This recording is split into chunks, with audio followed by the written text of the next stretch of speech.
Ladies and gentlemen, we have had a meeting of the Central Committee of the ODM party.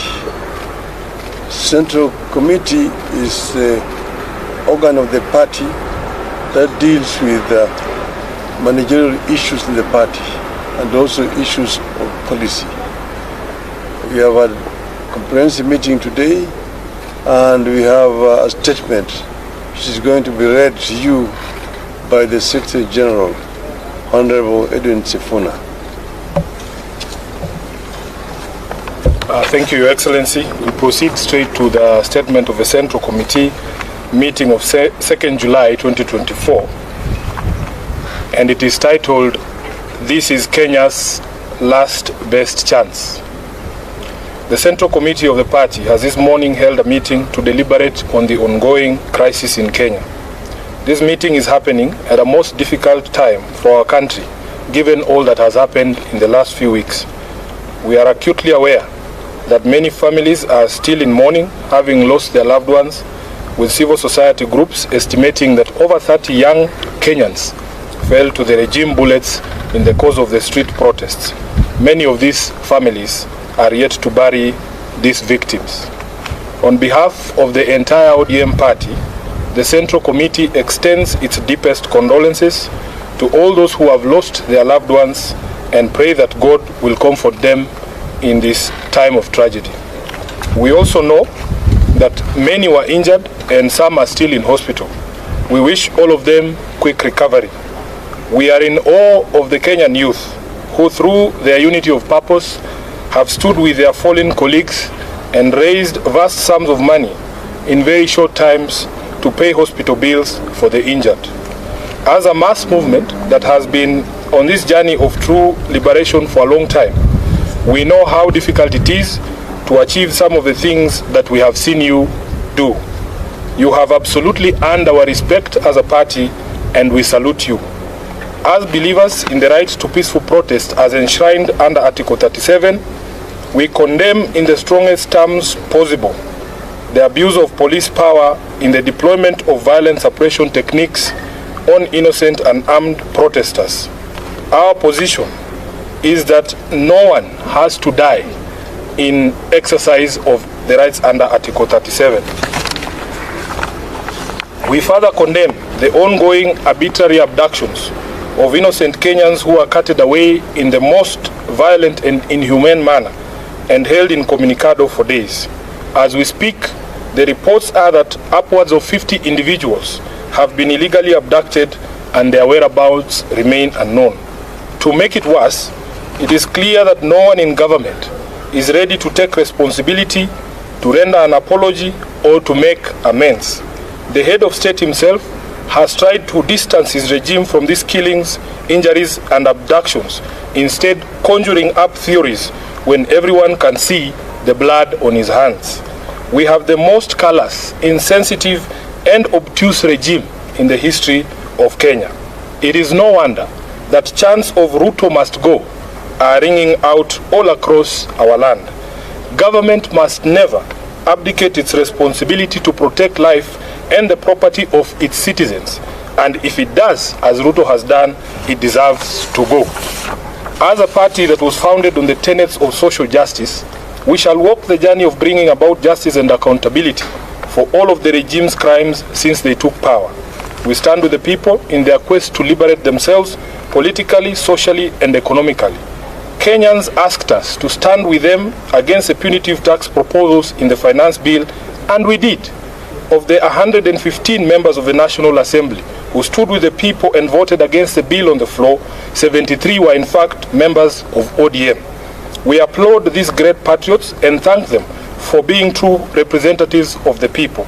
As a party, we celebrate you for being on the right side of history, and the party has charged the Honorable Opio Andai and the Whip Junet Mohammed to convey this message to each individual member who stood with the people of Kenya. Sadly, a few of our members went against the wishes of the people and sided with the oppressor, and we will speak to the consequences shortly. In light of this state of affairs, the meeting has resolved as follows. Number one, that it is time for all of us in the political leadership to begin to listen. Listen to what the people are saying and not to our own voices. The young people have spoken in plain language that should be clear to everyone. Let's not be vague. Let's just do what the young people are telling the government to do. Number two, we consider this to be Kenya's last best chance. The youth have given our country our last best chance. We either seize it and swim with it by implementing all their demands, or we ignore it and sink the country altogether. Number three, that the Kenya Kwanza regime must take full responsibility for all the deaths, injuries, and destruction of property arising from the violent suppression of peaceful protests. The president must publicly direct his security organs to forthwith seize the ongoing abductions, an exercise that we believe is being undertaken with his full approval and the approval of the state. He must account for and order the release of all detainees abducted by these security agencies.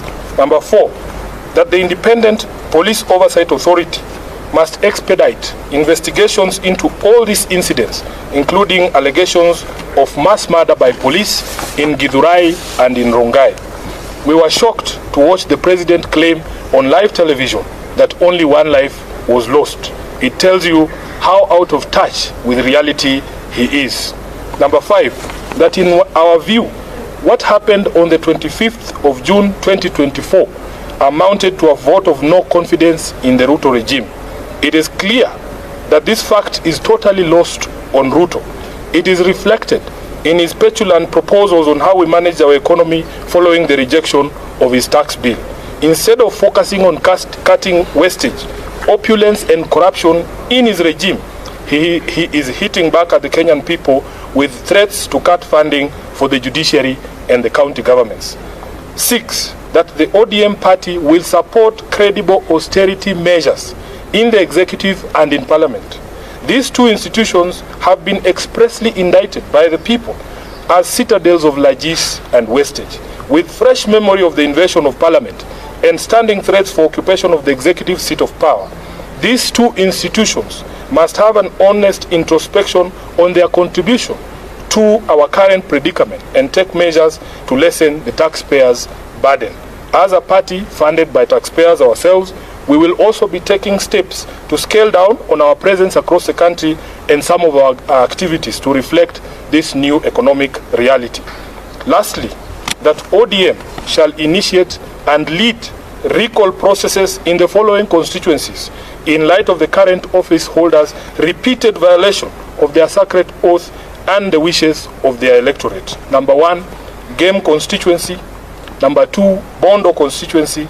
Number three, Navaholo constituency. Number four, Kajiado Central. Number five, Ikolomani. And lastly, Suba South in Homa Bay. Thank you. That is the end of the statement. Very good. Yeah, we do. Eric. My name is Jeff. Jeff, yes. Sorry. I've seen the minority leader and the minority leader in the National Assembly. And during this time of crisis, when Kenya asked, the Parliament, National Assembly, have to go for a recess during this period. What actually transpired? Because when that decision was being made, there was a blackout in Parliament in terms of coverage. The media was not allowed to cover that session. Kirui, can I first take questions that are related to the statement we've read? Brian. Yeah, I'm Brian Otieno from the Standard. Now, you say that you support the demands by the youths. One among the demands is the resignation of President Ruto. Do you support that? The youth have spoken in clear and certain terms. Let us not pretend like we don't hear what they are saying. You have heard it, we have heard it, Ruto has heard it. Yeah. Next question. Yeah, the second question was that the kind of environment that the president is enabling right now, the suppression through police, do you think it supports his calls for dialogue? No, because nobody believes what the president is saying. His actions and words are totally different. And what we have called for in our statement, first of all, is he must publicly speak to his police, publicly, and tell them that he knows what they are doing and Kenyans have asked that he stop. So if he doesn't stop that, really, there is really nothing to discuss. Many of the people he's looking for to have a discussion with are actually in custody. Let's look. you're listed some 5 constituencies that you are going to initiate the recall to. 6. Yes. We know they are not the only ones who voted yes from the party. How did you arrive at the 5? And then secondly... Yes, the criteria was very simple. In our statement we have said repeat offenders. Those who voted against the wishes of the people in 2023 and again did it in 2024 because there are few who met their Damascus moments this year. There are some who voted no. Yes, this is the criteria we have applied, look, and we want to be able to focus on these 6 as a lesson to all the others. Is there any other question? Thank you.